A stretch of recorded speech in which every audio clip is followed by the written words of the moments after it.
est-ce que yow gis-gis boobu mën nga ci ànd. bon man dafa wax lu am solo mooy France bi mbir mi jógee muy opposition pouvoir yëpp dañ ci ànd. mais bu ñu garder comparaison bi rek gis nañ keroog tamit premier ministre France mu dem assemblée nationale gars yi kii ko bu baax.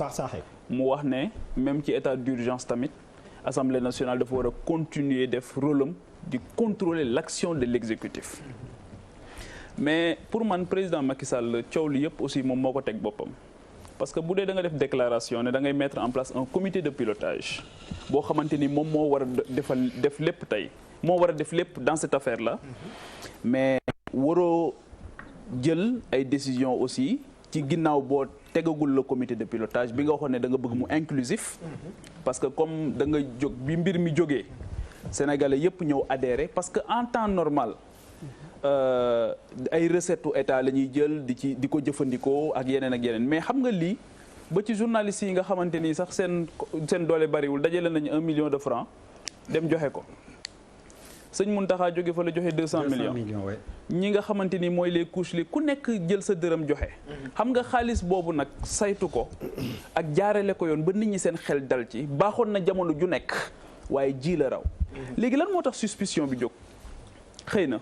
mooy que président Macky Sall sa première sortie su doon dafa dem ci professeur Seydi service des maladies infectieuses wala soit mu dem feneen comme ni koy yeneen chef d'état yëpp defee ñu xam ne la gravité de l'heure commandé na mu gën a fësal loolu waaye première sortie dañ ko gis mu mel ni ku nekk ci campagne électorale aussi di def revue de troupe di xool ay tonnu ceeb di dox moom kese ñu mettre ko en exergue donc loolu jox xeex bi aussi beneen cachet mel ni ñun dañoo nekk ci jamonoy famine wala jamonoy insécurité alimentaire boo xamante ni toll nañ ci muy wane noonu daal ne am na butin de guerre xawma wala nan lañ koy tuddee boo xamante ni ñëw na alors que ci guerre sanitaire la ñu nekk guerre sanitaire da ngay xam lan ngay jox dayo bi nga xamante ni moom moo gën a mag su defoon loolu ba pare leneen li comité de pilotage bi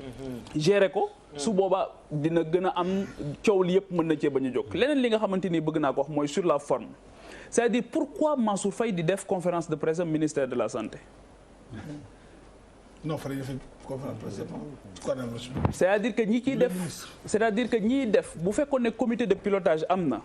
ñu wutal ko benn caractère général et impersonnel su boobaa bu ñu ko defee foofu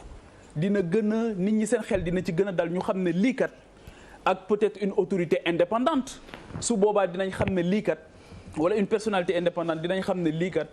njëriñu amul benn connotation politique ak yooyu parce que wax nañ ko encore une fois pour man non seulement la personne de Mansour Faye pour man ça dérange te dafay créer suspicion mais déjà kenn joxu ko ministère bi mu yor sax dafa dama koy wax depuis longtemps c'est-à-dire que développement communautaire nga am un ministre en charge des collectivités locales nga ñëw ne équité sociale mais équité sociale c'est un idéal qui est poursuivi par tous les départements ministériels ça peut pas être un ministère pour man déjà sur la forme c'est un problème on a créé quelque chose pour quelqu'un boo xamante ni xamuñu à quelle fin et aujourd'hui on a vu son ni mu amee problème tey comment est-ce que tu peux dire à un journaliste soo ma laajaatee loolu ma porter la plainte mel ni laaj léegi dañ koy tere ci réew mi pour man c'est inadmissible et que loolu dañ ko war a arrêter léegi état d'urgence tamit c'est pas une porte ouverte pour ngay jël bëgg a saper suspension des droits pour nga suspendre yenn droits yi leneen li nga xamante ni bëgg naa ko wax Abdoulaye Der mooy ana commissariat bi nga xamante ni ñoom ñoo yor la sécurité alimentaire le ministre de la santé et de l'action sociale la ana waa action sociale ana ñii nga xamante ni dañu am expérience doon nekk ci kaw gi di xool xam ñii seen base de données tey ji buñ ci sukkandikoo mettre leen à contribution mën nañoo dem sans tambour ni trompette mais loxo bu tàmm gudd aussi su bëggee xëy na day gàtt day poser problème pourquoi suspicion am ci ne est-ce que niñ joxee marché yi baax na c'est parce que dañoo amoon habitude di joxe marché yoo xamante ni ñu ko doon joxe yàlla xam est-ce que ki ñu ko jox moom lañ ko war a jox loolu tamit légitimement et je persiste aussi que effectivement ki ñu jëndee li nit ñi di poser question mooy pourquoi l'État du Sénégal jubalul ci ki nga xamante ni moom moo am le stock suffisant muy Dreyfus bi mu wax jënd foofu c'est une multinationale peut-être que am na ci yoo xamante ni bu ko defee mën na am na ñu mën a dal ci kawam parce que ay organe de contrôle yoo xamante ni droit international mën na dal ci kawam peut-être que loolu moo tax keneen dem jënd ci moom jaayet état du Sénégal mais quoi qu'il en soit li ma jàpp mooy même bu fekkee ne 1 franc la même bu fekkee ne 10 francs la mënuñu nangu mukk li Idrissa Seck doon wax te d'accord ma ci ak moom ne ndox mi fay lakk gi kenn du ko segg ak yooyu foog ñu segg ko nag waaw foog ñu segg ko parce que xam nga lu tax dañuy bañ mu am ay précédents dangereux te li tax ñu war ko segg mooy justement parce que ça a sabordé presque tout le travail qui a été fait depuis le début léegi le débat s'est installé ñun installé wuñ ko pourquoi bu fekkee ne débat bi ñorul woon xom mais lan moo tax Mansour Faye def conférence de presse li tax mu def conférence de presse moom xam na ko li tax mu ñàkk tooy xepp moom xam na ko justement parce que. et puis salle bi amoon na climat. parce que les craintes. si salle bi amoon na climat. parce que les craintes ba pare Abdoulaye Dé parce que les craintes sont légitimes parce que ñiy wax yëpp ne jarul saytu. ñooñu ndimbal li concerné wu leen de ñiy joxe ndimbal mi yëpp concerné wu leen. c'est-à-dire que on est ñiy joxe ndimbal yëpp ñoom concerné wu leen ñoom waruñu cee bokk ñoom. loolu tam c'est un problème léegi nag les chiffres yi ñu doon wax autosuffisance en riz.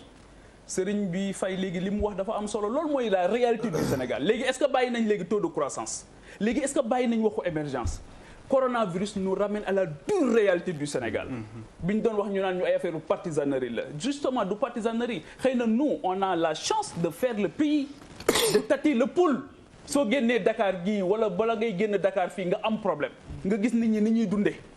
nga dem foo xamante ni gis nit ñi accès à l'eau accès universel li ñuy wax nii Mame Boye Diao xam na ci dara il vient de Kolda la réalité mooy tey nit ñi dañ leen di jox lu ñu saabu bu ñu sangoo tous les hommes politiques sont sur le terrain pour maye saabu on est dans un pays boo xam les gens amuñu saabu et après on vient nous dire que nit ñi tey jii kan moo ci am problème mu saabu ci ñun ñi mais am na ñoo xam dañuy dem di leen may saabu ba pare di ko photo di ko wane ci internet bi c'est ça la dure réalité de la vie Madar amuñu ko Madar c'est ça le Sénégal aujourd'hui donc pour man soyons beaucoup plus humbles gouverner générosité la nañu ci def yërmande nañu bàyyi ñi am poste am domba tànk tey foog ne ñoom ñoo am le monopole de la vérité jàpp ne ñoom ñoo gën a bëgg réew mi li ñuy joxe nii du action de solidarité c'est une obligation ñoom ñoo ko moom 200 millions sëñ Mountakha kan moo ci gën a yey waa Sénégal yépp sunu 1 million yi convention des journalistes joxe kan moo ci gën a yey Sénégal yépp mais c'est ça la vérité li ñu leen di jox ay bu fi kenn tàccu kenn bu fi kenn woyal kenn bu fi kenn tëggal ndënd kenn c'est votre droit seen xaalis la te demandez plus parce que nous sommes vers un horizon très incertain mais ñaari saaku ceeb benn butéelu diwlin ñu bëgg a filmer la ko wane la ko su ma doon président li mu filmer port noonu sax duñ ko filmer